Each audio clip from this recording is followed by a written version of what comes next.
I'm going to show you how to connect the akaso camera to a PC. First thing, you need to remove the battery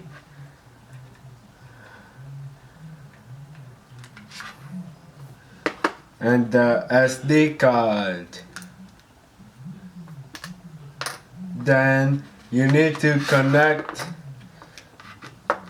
close the battery back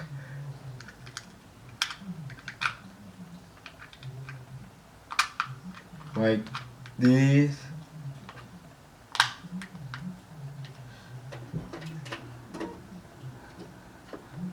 And then the micro USB end goes into here,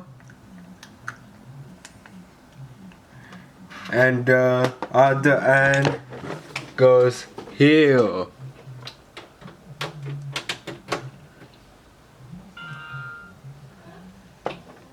And notice it says PC camera.